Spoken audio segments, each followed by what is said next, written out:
所以要看录影带，让你再重复念一次。好啦，你们这样讲是正确的。很多的东西我们没办法过目不忘，因为我们那个很多的那个记忆大概都是你在听的时候大概停留大概最多是5分钟，在你的脑海里最多5分钟，然后5分钟以后的东西都要进来，我们有个叫做暂存记忆区。暂存记忆区里头的东西最多是5分钟，然后更短的立即的那个是5秒钟而已，一次只能够容纳5件，然后呢再多一件出来，其中旧的有一件就要被排除掉，所以你后面听到我们听演讲常常是这样，听的时候很爽啊，走出来，忙忙改，对不对？所以有时候要记笔记，笔记呢不是要记全部，要记 keyword。keyword 是你组织过以后的东西，你要记得，我们人类的记忆的状态是5件，这个5件可以是什么？这一件底下是一个包裹，一个 package， 你是组织过的东西，把它放成同一件。然后那同一件里头呢，你只要给它一个 keyword， 你就可以所有的这些神经连接全部都可以被提取出来。所以事后要复习，复习很重要，然后要去整理，而且要自己整理。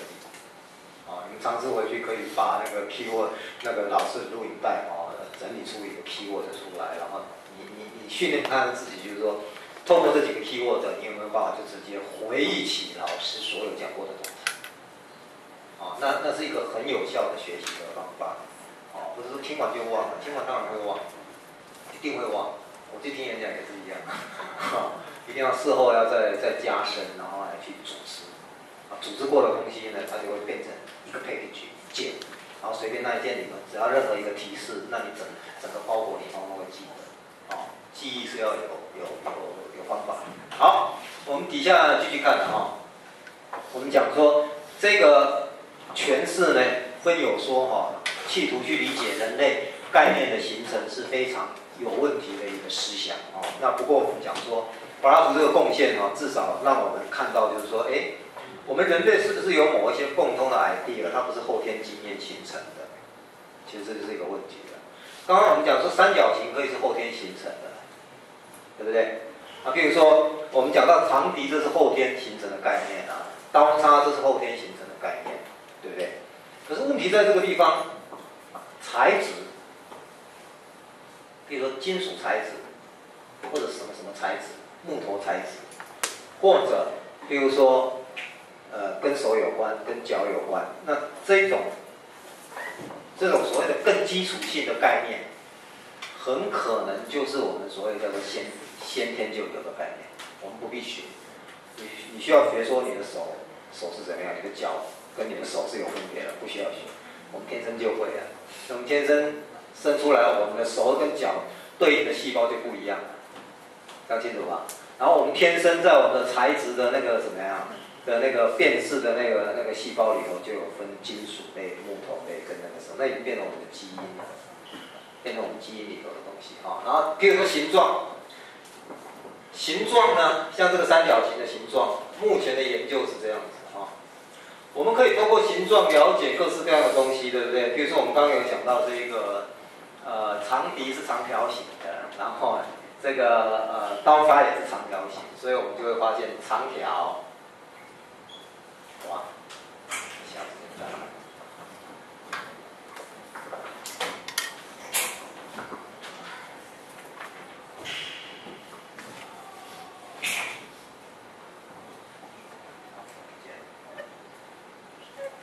我们会发现怎么样？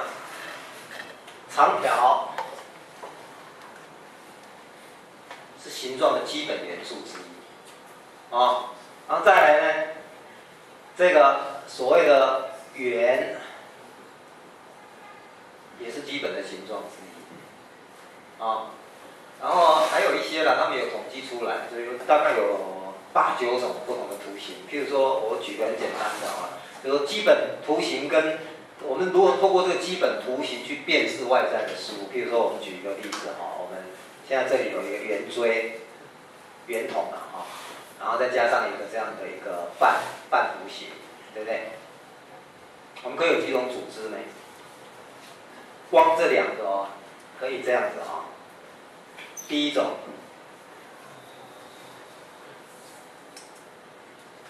这是什么？这叫桶子，对不对？哎，提水的水桶啊，水桶就是长这样子、啊，对不对？上面是一个提把，下面是盛东西的啊。啊，第二种呢，这叫什么？杯子嘛，喝水用的杯子嘛。啊，第三种，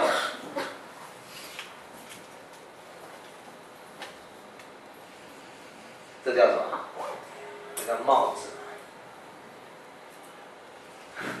上面是个容器，下面是一个袋子，这样戴起来、扣起来叫帽子嘛。还有第四种，啊，还有第四种，还可以在哪里？锅子。啊？锅子。哦，就是说这样子啊，我上面要有盖子啊。哦，你说再增加一个哦，对了，左边各一个的话，那就叫锅子。你看，我们的组织能力，大脑的那些细胞的组织能力是透过这两个基本图形去创造，可能就有4、5种不同的事。啊，你如果再加上材质的话，那就会更多了，对不对？光形状本身就可以组织出这么多出来，哦，所以这个就真的实在是蛮好玩的哈。那这个都是近代的整个这个认知科学的一个很重要的贡献了哈。所以我们会看到，就是说柏拉图至少在这个地方讲出来的一个什么现象，就是说我们可能有某种所谓先天就有的 idea， 啊，我们可能有这个东西。但是柏拉图的错误在于说，他认为所有的 idea 通通都是先天的，这个就有问题。啊，后代的我们现代的区分就是说，有些东西是先天的，比如说这两个可能是先天的，至于这个呢是后天的。帽子有帽子的 idea， 桶子有杯子有杯子的 idea， 可是这个 idea 不能，它不是我们先天就有，它是后天才被形成的。啊，那这个叫做我们在哲学里头的术语，就是说这个叫做经验性概念，这个部分叫经验性概念。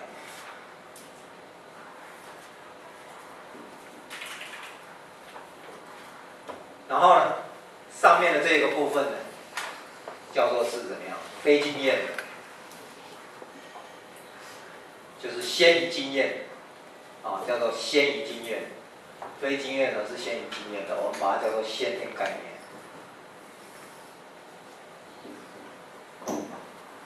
我们现在的说法朝向这个。那这些先天的概念有哪些呢？至少柏拉图讲到了一个是对的啦。一是一种先天概念，然后多呢也是一种先天概念。我们用中文啊，一跟多，还有全，这是先天的概念。还有是跟不是，否定的啊，肯定跟否定，这是先天的。我们先天就在做这样的一个区分。那可能动跟静到底是不是呢？这个有争议。亚里士多德是认为动跟静算，后来的哲学家康德就认为动跟静不能算，不能算。所以这个里头，事实上哪一些是属于先天概念，哪一些是属于经验性概念？那后代的哲学家就会有更多的一个怎么样？这个更多的努力去区分出来。那从这个地方我们看到，就是在人类思想的初步开始反省我们人类的知识的过程当中，哲学家没有现代的这些科技的这些实验可以去怎么样去做辅佐，所以都是用想当然尔，用推想的。那这个推想，免不了会有一些误差，那这个误差呢，我们要把它怎么看出来？所以不是说越古老的思想越好千万不要有那种想法。像我自己同行里头有很多人，那好像老是喜欢讲这些古老的东西觉得越古的就是怎么样，就越好，崇尚古人这样我不觉得啦我不觉得这样的方式是对的。那思想，人类的思想是有在进步的古人有他的贡献没有古人的这个思想的一点一滴这样子累积出来，不会有我们今天，对不对？可是我们在这个地方看到，就是说，柏拉图这个思想，他的一个把所有的 idea 通通称为叫做是怎么样？这这个是独立存在，然后我们都只是在回忆帽子的 idea， 回忆锅子的 idea， 回忆这个什么一跟多，这样子全部混在一起说，其实是很不好的，就会遭遇到我们刚刚讲的它的理论上面有非常大的困难。这个困难他自己在后面也有讲出来。好，如果我这样讲，人有人的 idea， 火有火的 idea， 水有水的 idea， 那到最后会变成怎么样？大便有没有大便的 idea？ 尿有没有尿的 idea？ 邪恶有没有邪恶的 idea？ 就这些他最讨厌的东西，他觉得人类最不重视的东西，通通都是 idea。都有他的在我们灵魂界的那个什么，我们要去回忆的那样的一个怎么样存在的所在，这样恐怕会有问题吧？所以他自己是意识到这个问题。肮脏污秽的东西有什么价值？你说大便那一坨大便很臭，我们是不会觉得它有价值。那大便的 idea有没有价值？要不要承认它的价值？如果按照柏拉图的说法的话，大便有大便的 idea，因为每一坨大便都不一样啊，对不对？那所有的大便都共同拥有那一个抽象的大便的 idea， 那请问那个抽象的大便那个 idea 本身有没有价值？我好像似乎要承认它的价值了，对不对？这柏拉图就千难万难，他就觉得我没有办法接受这样的一个说法，这是他自己提出来的。他说按照那样的一直推到最后，他会发现哇，大便也有大便的 idea， 我不能否认的话。就跟三角形，所有的三角形都有三角形共同的 idea 一样的话，那把它放在一起讲的话，哇，那柏拉图自己非常犹豫了，非常犹豫，好像不应该这么做啊。他自己的自我质疑就到这个地方啊，一个段落 stop， 就有 stop 啊。当然，这里我们举出来，它总共这个Parmenides篇呢，它总共有8大项的质疑。其中一个就是那个大分有的一部分的话，那不就是分有的小的一部分？那大就有的小，那是其中之一。另外这个呢，最无聊、最不足重视、最无价值的大便，你要说它也有 idea 的话，哇，那他也觉得非常的困难。这是第二个质疑。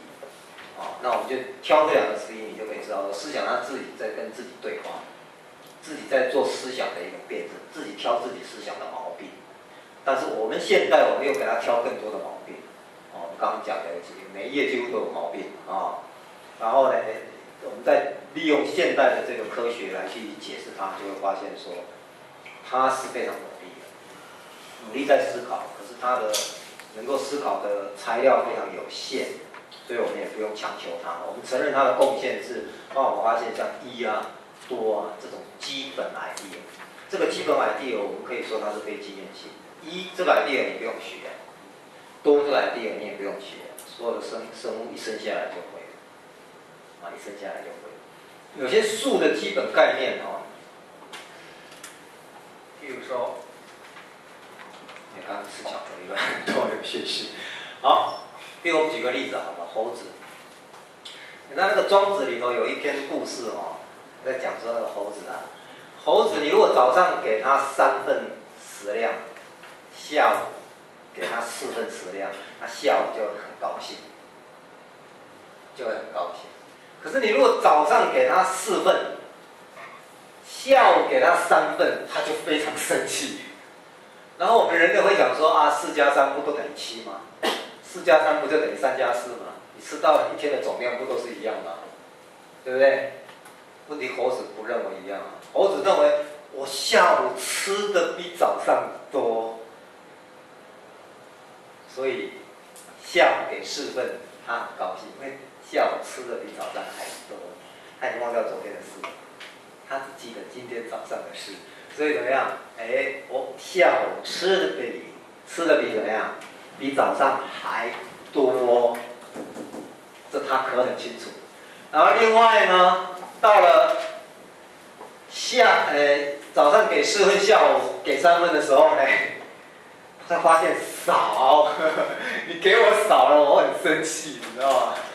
他只记得这个多跟少的一个比较啦所以也许多跟少也可能是一个基本的概念，基本的 idea。猴子也不是学习而来，他天生就会，他天生的算术里头就有这个比那个少，那个比这个，所以3比4少，然后4比3多，好奇妙猴子也有数学。他如果没有数学，他怎么会知道？他怎么会生气？对不对？哦，所以从这个地方我们会发现，就是说，很多的生物本身它们会有一些共同运用的一些基本的技能。那人类的技能其实只是比较更复杂，然后更成熟。然后我们可以区分3跟4，3+4跟4+3其实是一样的当然现在早上吃跟晚上吃是不一样，早上其实应该要吃4才对的，因为你要应付一整天的那个热量所以我早餐都吃很多。你看我中午刚刚就只吃巧克力，我中午没有吃东西然后可是我早餐吃很多，我早餐里头一定是有那个水果、蔬菜。然后那个很充足的那个无保证的面包，我喜欢吃无保证的面包，一定很充足，所以早上能吃得多。然后呢，到了这个怎么样？这个中午晚上我吃的比较少，就是很简单，少量多饭。可早上我一定要吃很多。所以用健康的理由来看，其实又不一样，这个是更进一步的所以这个是早上吃跟晚上吃那不一样最好晚上不要吃太多，因为我们晚上基本上我们肠胃应该是处于那个进入休息的状态，所以最好不要吃太多这是健康之道。好了，我们看到这个地方我们就讲就是说，至少我们肯定柏拉图是有贡献，他让我们知道说，我们的确可能是有些东西是先天的，他至少这一点他点出来。不过他把所有东西 idea 都当作是先天的，这是错误的。我们很清楚的看到他是错误的他后来的学生呢，亚里士多德呢，就刚好跟他相反，跟他老师唱反调。所以那个历史上非常有名的"无外无事，无干来真理"这句话，就是亚里士多德讲出来的。柏拉图最好的一个学生亚里士多德，竟然他一辈子的职责只有一个，就是跟他老师唱反调。我非常喜欢你们跟我唱反调，因为我没什么学说好让你们唱反调如果老师有学说，然后学生呢青出于蓝呢，要否定掉老师的学说，就自创一套的话，那这个学生会成名像亚里士多德就是这样成名好，那柏拉图我们就讲到这个地方回去你们自己再复习，先把它卡掉